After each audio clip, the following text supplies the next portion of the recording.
So if you've got those annoying cloudy smudges on your TV, your laptop or your iPad or mobile phone, and no matter how much you wipe them, you can't get them to go, it may be that you're past the point of them just being dirty. It might be that you've actually removed the chemical coating from these devices. So when a screen gets dusty or dirty, a lot of us just grab whatever's to hand. It might be window cleaner. Rubbing alcohol is also a popular choice because it cuts through the grease fast and it dries really quickly as well. But modern displays aren't just plain glass. Smartphones have oleophobic layers to stop finger oils from sticking. Laptops and monitors use anti-reflective coatings, and expensive OLED and QLED screens rely on incredibly sensitive, thin plastic polarized films to block glare.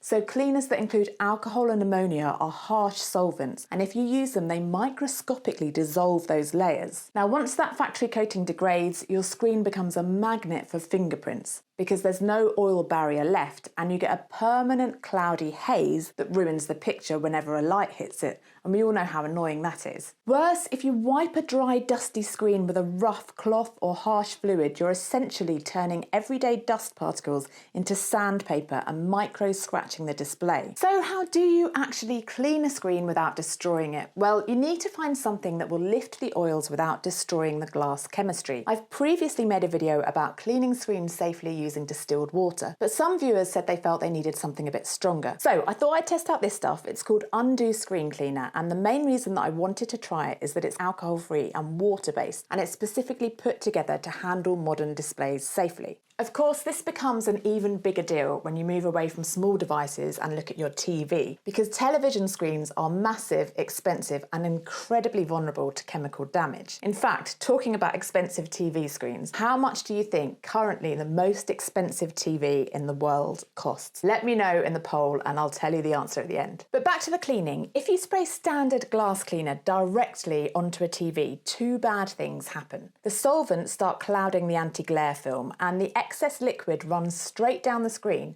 which in some cases can seep into the bottom bezel where the primary display processor lives. And that is a quick way to get a dead pixel line right down the middle of your screen. So the cleaner comes with a lint-free microfiber cloth, which is important because if you use any old cloth, that can also risk scratching your screen. And the technique is important too. Never spray chemicals directly onto your screen. Spray them onto the cloth first, and then you've got complete control over the moisture. A couple of sprays for each clean is perfect. When you take a pass across the screen, the water-based formula suspends the dirt and pulls it into the microfiber cloth rather than just moving it around. Because there's no alcohol evaporating instantly, it gives you time to wipe it clean, and it dries completely clear without leaving those annoying white streaks or soapy residues behind. It works just as well on highly sensitive matte gaming monitors, which usually trap residue in their tiny ridges, as it does on glossy TV glass or phone screens. If you want to check it out, I've left a link in the description. And the most expensive TV screen in the world currently is the Stuart Hughes Prestige HD